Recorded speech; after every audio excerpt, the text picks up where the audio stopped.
Good afternoon, everybody. Good afternoon. Good afternoon. This is your girl, Michelle Cofer, aka The Pivoter, helping families pivot to prosper. Today, I want to talk about how you can pivot into home ownership. Listen, hashtag pivot as you come in. Let me just check it out here on the phone, you guys. I'm going to share this to a couple of places. So certainly want to welcome you guys to my live here today. Won't be long. Want to talk about some ways that you can get ready for home ownership as we celebrate home ownership the entire month of June. Maybe you're renting right now and you're like, by this time next year, I will be a homeowner. Definitely drop a 1 in the chat, you guys. If you're joining me for the first time live, go ahead and say hello so I can see who all is down there. But I'm super excited to go live today. Super excited to share some powerful nuggets with y'all.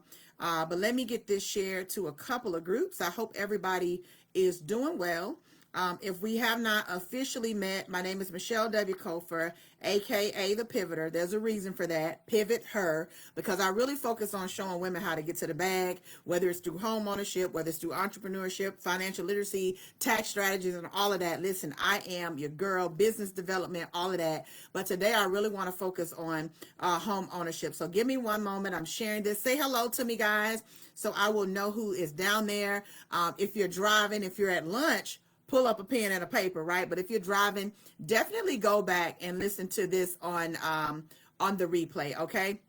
Definitely listen on the replay. But again, I want to go ahead and talk about National Homeownership Month. This, actually started out, I want to say under the Clinton administration as National Homeownership Week, and then it evolved into National Homeownership Month, with the focus initially being to help bring homeownership rates up in the minority communities. And so we all know that there are economic gaps that exist because minority communities just don't own homes at a high rate. And so today I want to be able to bring some awareness around some things so that you, whether you think you can or not, can achieve home ownership. And it's all about the right information, the right resources, to be able to get you there. And so please like, heart, share, and tag. This information is just solely that. It's information. And so, maybe you already got a house, but maybe you have a sister, sibling, coworker, church friend, family member, whatever, who does not. This will help them. So I see the pivots coming in. Good afternoon, Detrice. Good afternoon, Kashana. Tina, good afternoon. So listen, I can see the chat here. I was trying to pull up on the phone, but I'm going to go ahead and get started. First of all, I want to talk about, home ownership is a huge undertaking, and it's not to be taken lightly. A lot of times people make it look like it's super simple, but it's not. So if I could tell you anything about getting ready to purchase a home, it is number one, develop the right mindset. You're going to have patience. You're going to have to understand that things do change, that, you may be looking at the particular house and the deal goes off because somebody beat you to it, but it is something to be desired. So just because, you don't win in the home ownership game the first go round doesn't mean that you can't win. Maybe you tried before and you got denied and your ego was bruised. That doesn't mean you can't own. It just means you need to get back in the game, and this time come in the game ready to play a little bit different. So today we're going to talk about some strategies that will ensure that you're able to get to the closing table. In fact, I'm going to talk about 10 things. Today I'm only going to talk about 3, and tomorrow I'll talk about 3 more, and then we'll hit you guys with the next set of tips on Saturday. And so today I want to talk about 3 things, and number 1 is start saving early. Now, I am not a big fan of saving money in a savings account for a long period of time, because money doesn't grow in a savings account. But when it comes to buying a home, you definitely want to start saving, and you want to demonstrate that you have money saved and you have access to assets. And so we want to talk about start saving, because guess what? When you get on this journey to buy a home, you're going to need money. You're going to need money for down payment. In fact, let's back up. You're going to need money for earnest money. The earnest money is typically like $500 to $1,000, right? So if you don't have that, that's where you start. $500 to $1,000. How do you get that? You learn how to budget. You need a good budget workbook. You can get one through our WOW movement. We have an excellent one, but you got to start with that. So earnest money, anywhere between $500 and $1,000. So if you're like most Americans and you don't have $600, you're not ready for home ownership. So start with creating a savings savings plan, cutting back at lunch, commuting, whatever you can do to get that earnest money down. The second thing, and I'm still on number one. So the first point is start saving early. So one, you need earnest money. Number two, you're going to have a down payment. When it comes time for you to purchase a house, you could typically have, a need for 3.5% or greater, depending on the type of loan. But, if you're coming in first time buyer, some of the, typical first time buyer programs expect about 3 to 3.5% is what you're going to need in a form of a down payment. Now, you may be able to get buyer's assistance with that, depending on what state you're in, what geographical municipality you're buying your house in, because then there may be some state or local funding that's available to assist you. But on average, think about 3.5%. So whatever the price of the loan is, the house that you're looking at to purchase, think about that. So you want to start saving money. How do you save money? Again, you scale back. You start eating out, you stop looking at what do I want, and you really address your needs so you can get your financial affairs in order. The second thing, and the reason why you want to start saving money, so actually now we're at 3. So I said earnest money, I said down payment, and then closing costs. Now, sometimes, depending on the community that you're going to move in, the closing costs could be paid by the builder, or a portion of the closing costs could be paid by the builder. But just in case, you want to have those coins together, because you might end up, getting caught with paying for the inspection. You never know, right? So you want to prepare yourself that you're creating a savings fund. Again, I'm typically not an advocate of putting money in a savings account, because money likes to move and grow. It don't grow in a savings account. It grows through investment vehicles. But when we're talking about getting your first house, I want you to hear me clearly. Get the money saved so you can address earnest money, down payment, closing costs. And then the other thing that people never think about that they're going to need money for is moving expenses, right? You're moving from the house you've been renting. Maybe you've been living with your mom. Maybe you've been living with a cousin. Whatever the situation is, you're going to need money to move. You got movers expenses, the trucks, the storage. You got utilities and lights that have to be turned on. You got to get gas. You may have to buy appliances. Let me tell you that it's just me.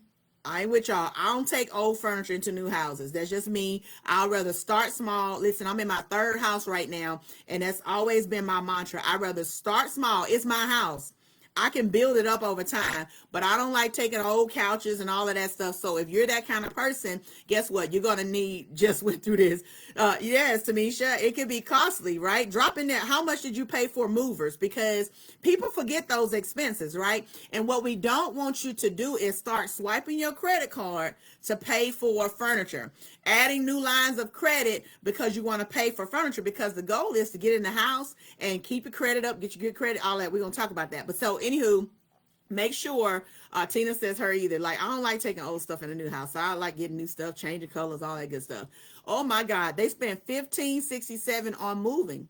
So that amongst itself is like more than probably your earnest money. So you want to think about all of those expenses. So first point today is start saving early. We're talking home ownership month, and you guys are just tuning in. If you're being tagged, certainly you want to get back with whoever tagged or shared this with you, because guess what? They got the plug on how to get you there. They literally can help you from start to finish, get you to the closing table and in the dream of your home. So number one, start saving early. Point number 2 we're going to share today is we've got to identify how much can I actually afford.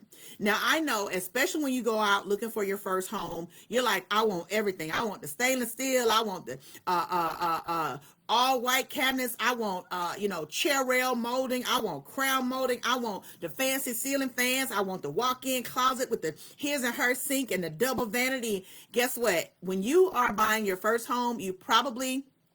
Do you know? Yes, Reva, I think you were tagged by someone, but we absolutely know about the VA loan. In fact, one of my business partners is on here right now. I see Kashana tagged you, Reva.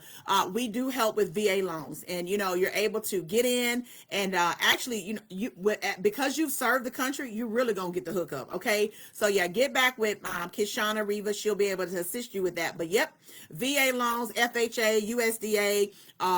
We pretty much got everything. Conventional, Fannie Mae, Freddie Mac, whatever is out there, we got access to it, okay? But so get back with her, Reva, and she'll get you squared away, all right? So, but point number 2, you guys, is look at how much home can I afford? So affordability is everything. Like I said, we want everything under the kitchen sink. We want an in-ground pool and all that. But typically, that's not going to happen for your first property unless you just got bank on top of bank, right? So you want to look at, there are so many home affordability calculators online.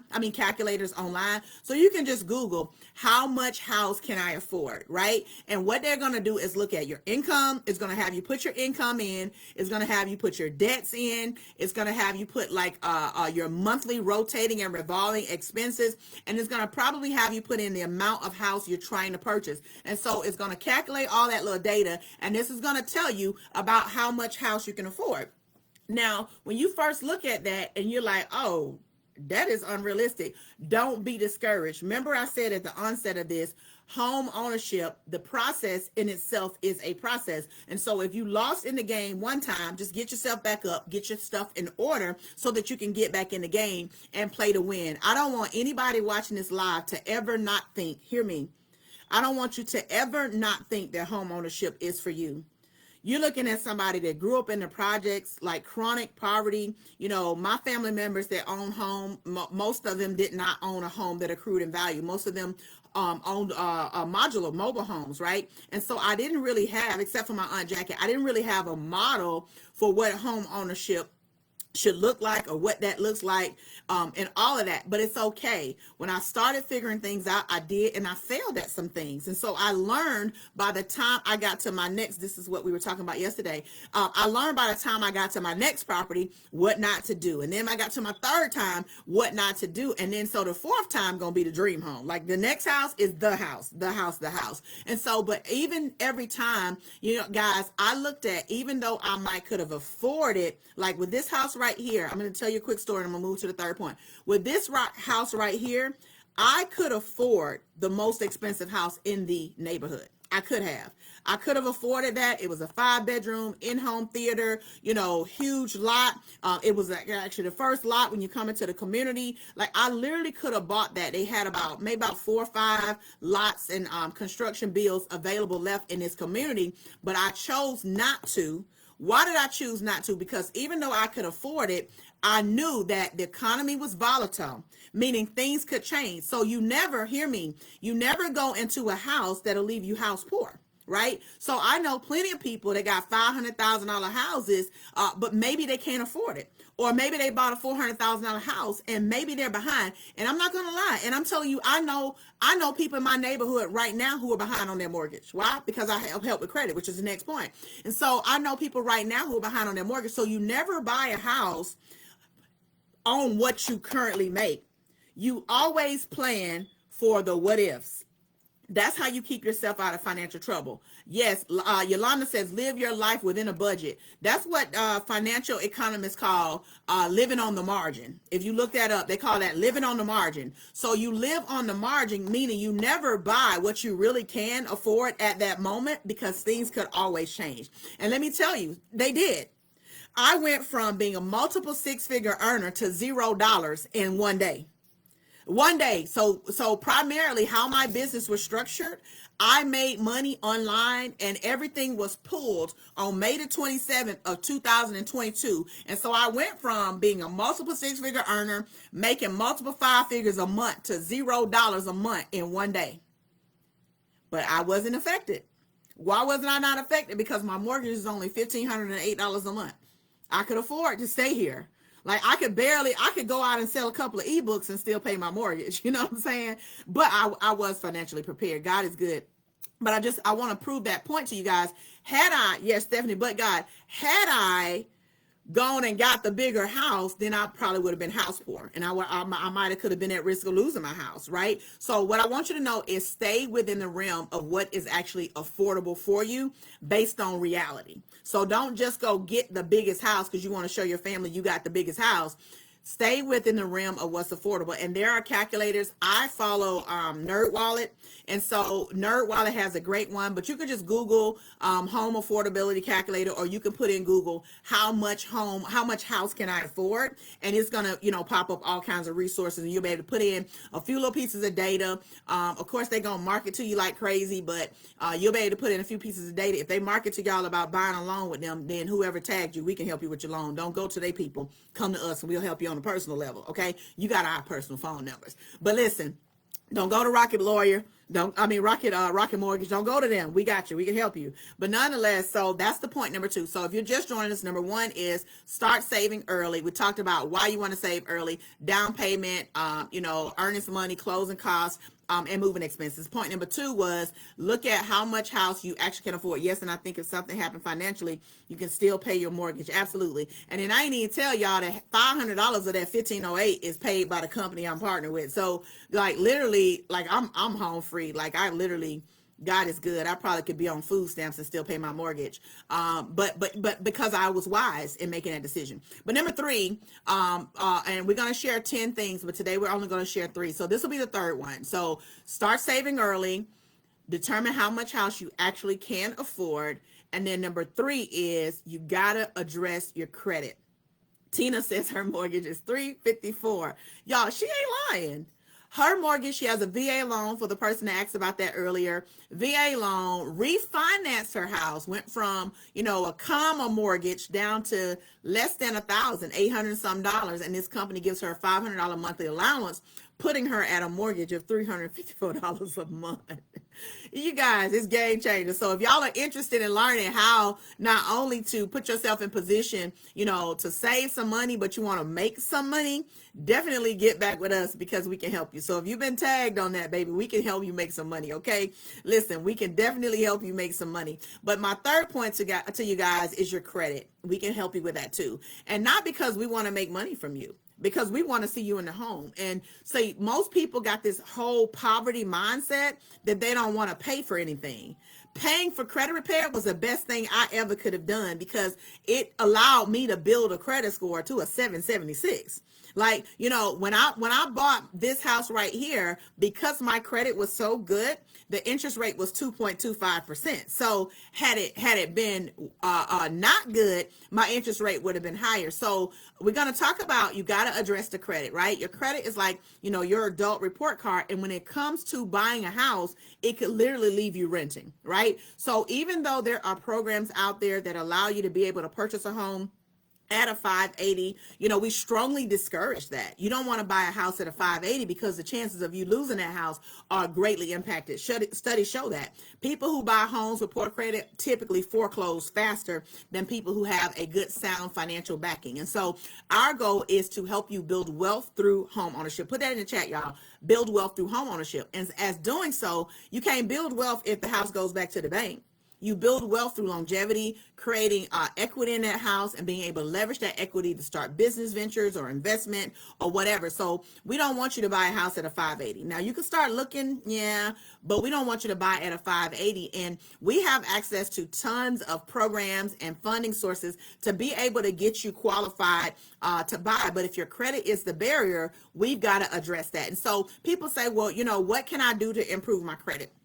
Well, first of all, you got to know where you stand. And so, you can go online. There are free resources to get your free credit score. In fact, I have a tool on my website, which is michellecofer.com. If you've been tagged, my business partners will point you right into the direction of where to go. You can get your Equifax, Experian, and TransUnion. As a result of COVID, you can get that free every week if you wanted to. So number 1, you got to know where you stand with your credit score. And then number 2, once you know that, I would consult with a professional and say, hey, look, I'm at a 520 right now. I'm at a 490 right now. This is what my credit report shows. What should I do? I wouldn't go the route of trying to figure it out on your own. Why? Because if you knew how to do that, you wouldn't have bad credit, right? So I would consult with a professional like a Tina, a Stephanie, a Yolanda, right? I would get with a Kishana. I would get with a Tamisha. I would get with a Michelle, right? And I would figure out, okay, it's like, this is what I got.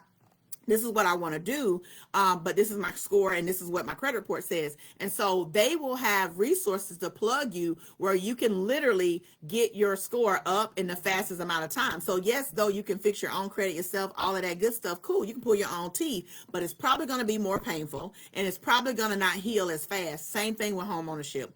Just use professionals because they'll have ways to show you how to authentically build your credit the fastest way, how to legally get things off your credit the fastest way. And then in some instances, if it's done right, they'll even show you how to be able to get money back from creditors who have done you wrong, because there are rights that you have called consumer rights, where the right people know how to do the right stuff. You might end up with a comma check in your hand.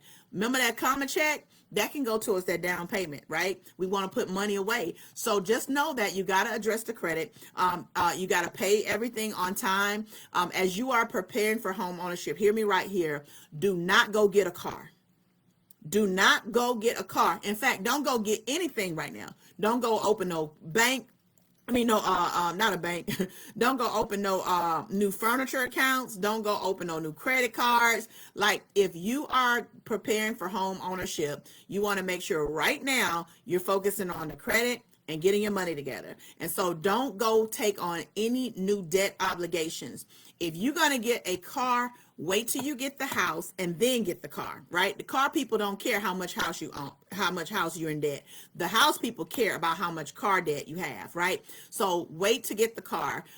Pay your bills on time. Do not close out any of your accounts while you are preparing for home ownership. Why? Because you will actually lose history, will hurt you, and it will drop your score. But also, when you're looking at qualifying for a house, you guys, the lending entity, we like to know, that you have the ability to show, that you can repay the loan, right? So we're looking to see at least 3 to 4 positive open trade lines and accounts that you're paying on time every time. So don't go missing anything. Even if you're just paying your minimums, do that. Also make sure that you, what was I going to tell you guys? I said, do not buy a car. Don't close accounts. Pay on time. Get your credit. It was something else I was going to tell y'all. Oh, look at, ways that you could leverage things you're already doing to grow your score. Like, for instance, you're renting, right? Because you're not a homeowner yet. So there are ways to report that to your credit score. Reva says a 590. Reva, definitely get with Kashana. I saw that she tagged you, sis. We can help you, right? We can definitely get you to the closing table and get you the resources that you need to be able to buy. Okay, definitely can get you there. So make sure you get with her. Go ahead and schedule a consultation, and she'll grab your hand and get you the resources that you need to achieve your goal of home ownership. We're focusing right now on helping 1 million families become homeowners. So you're definitely in the right place. But yeah, so address your credit. So that's it, guys. That's my time. I got to jump on to another meeting, but wanted to just come in here. June is home ownership month. This is where, the country celebrates home ownership, and, all kinds of organizations are talking about it. We're talking about it. Why? Because it is important. Listen, start saving early, determine how much you can afford, address your credit. I'll come back tomorrow at 12:30 Eastern, and we're going to talk tomorrow about 3 additional things you can do. And then on Saturday, we'll wrap up with the latter 4. But we're going to talk about 10 things you can do in preparation for buying a house. And so those are the first 3: like, heart, share, tag, right? It doesn't hurt you anything to put this information in front of the family members, friends, colleagues that could also benefit. So like, heart, share, and tag. All right, like, heart, share, and tag. And so we're super excited, you guys, to be able to share information with you. If you are connected to somebody that tagged you, we also have a testimonial group. They can add you to the testimonial group. We have support communities. They can add you there so that you know that you're amongst trusted professionals who can take you from where you are to clear to close. You got the keys. All right, that's our time, guys. Michelle Cofer, helping you guys pivot into home ownership. We'll see you guys next time. Take care. Bye-bye. If I can figure out how to stop it. Listen, I'm on the desktop, y'all. I'm trying to figure, here it is. Listen, your girl need to get her eyes checked, okay? So you stop it right here. We'll see you guys next time. 12:30 tomorrow.